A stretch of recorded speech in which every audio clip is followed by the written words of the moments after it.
Hello, I'm Fast Lawyer. Today we're going to review the Climb VR.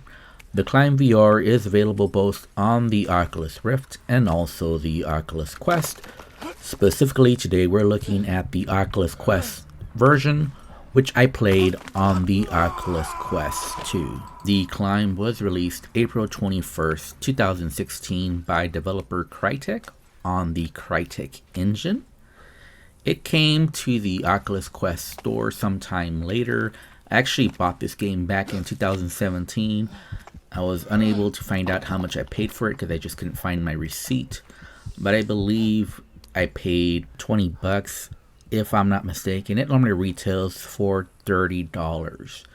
So is this game worth $30 on the Oculus Quest? The short answer is yes. Now, there's some negative reviews that mention that all you do is climb in this game, and that's technically true. However, it's not just simple climbing. There's actually a bit of depth to the climbing, especially once you get into the higher difficulty levels for this game. And there's several different ways to do your climbing. You can go for a slow, methodical climb where you just enjoy the vistas, or you can speed climb and just try to get to your objective as fast as possible. You can try to find different paths to your objective. There really is more depth to this game, especially the more time that you spend with it. And there are a lot of climbing games in VR, and there's climbing games that are definitely more budget price than the Climb VR. However, there is not really another one that's just this gorgeous to look at, this scenic, while also presenting quite a challenge. It's a different kind of challenge than other climbing games I have played in VR, such as Climbing or To the Top. This one is just completely different, and once you play this game, you'll realize that, especially once you spend an hour or two within this game, you'll realize, okay, this is a much different experience than the other climbing games in VR. There's some technical grips that you'll have to get used to in this game, and you'll also have to find some paths on your own, especially if you're not using the ability within game to be given a path or trying to find your own alternate paths. There are even levels in this game which gives you no direction of where to go, where you have to figure it out on your own. So there actually is a bit of strategy to this game, even though it might seem like a simple climbing game. It really is not. And you just got to spend the time within the game, and you'll see that, wow, there's actually quite a bit of depth for a climbing game that I was not expecting. There's jumps that you'll have to do. Even chalking up and when to do it and when not to do it, or what kind of grab to do on your grips. There's pressure sensitive on your trigger buttons that affects the amount of stamina that you lose, and that can become very strategic once you get into the higher difficulty levels for this game, or stages for this game. Now, I'm only showing gameplay from the Oculus Quest, specifically the Oculus Quest 2. But there are some key differences between the Oculus Quest version and the Oculus Rift version. Honestly, the Oculus Rift version does look noticeably better, and there's just some level of details that's in the Oculus Rift version that are absent from the Oculus Quest version. For example, you'll see bugs when you're climbing, and you might not think that's a big deal, but for me, it's a pretty big deal. I just think it gives you that extra immersion when you're climbing and you're seeing all these insects all around. You're seeing little butterflies flying around, and you'll see the sweat pouring from your goggles. It all comes together just to give you that extra sense of immersion. And once you play that version and just go back to the Oculus Quest version and you see those things missing, it really becomes noticeable. You didn't know that you needed those things. It just makes the Oculus Rift version superior for that reason. However, I will say I did enjoy not having to deal with any cables, so that is the benefit to playing on the Oculus Quest 2. I did not have to worry about cables at any point. I could, move around my room without having to worry, twist around, no big deal.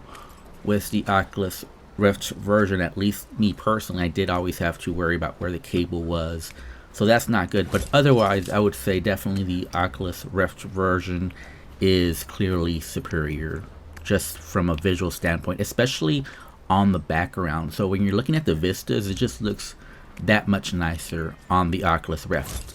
Now, there is a negative to the Oculus Rift version.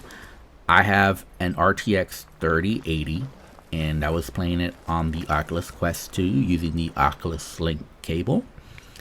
And for whatever reason, the game was not performing as well as it should have on my RTX 3080. I was getting anywhere from 60 to 70 frames per second with variable frame rates.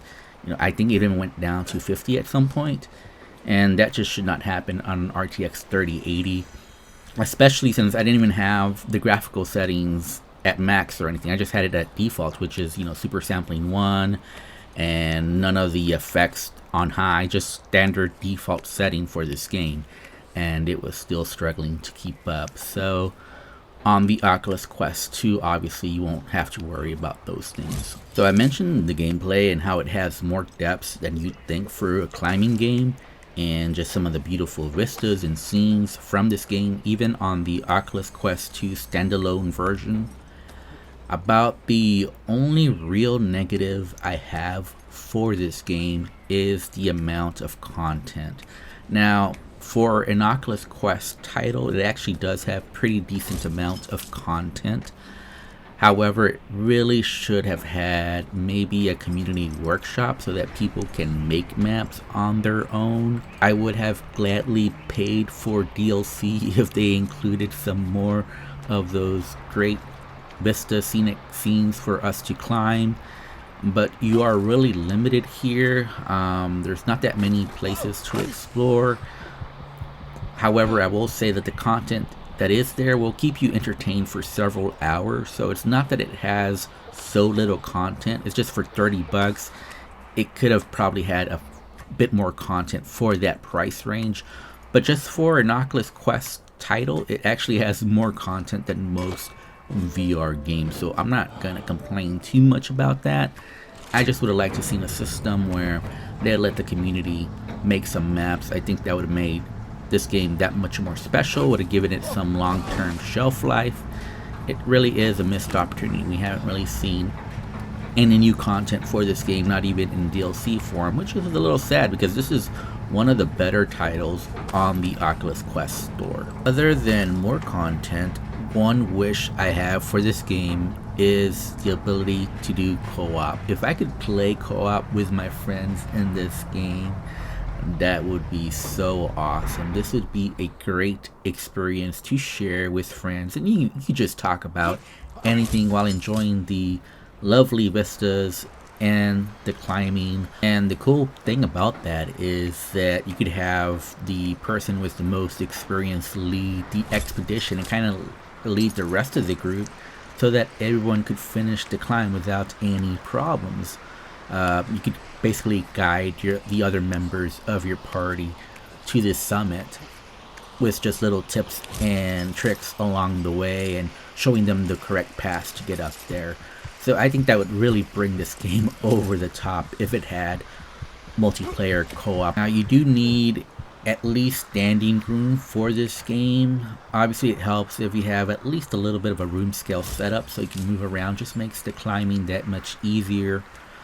And keep in mind, there is no locomotion, there is no smooth or snap turning. You do gotta move within your play space to play this game. So I do highly recommend the Climb VR. It's my favorite climbing game in VR. It's not the most challenging one.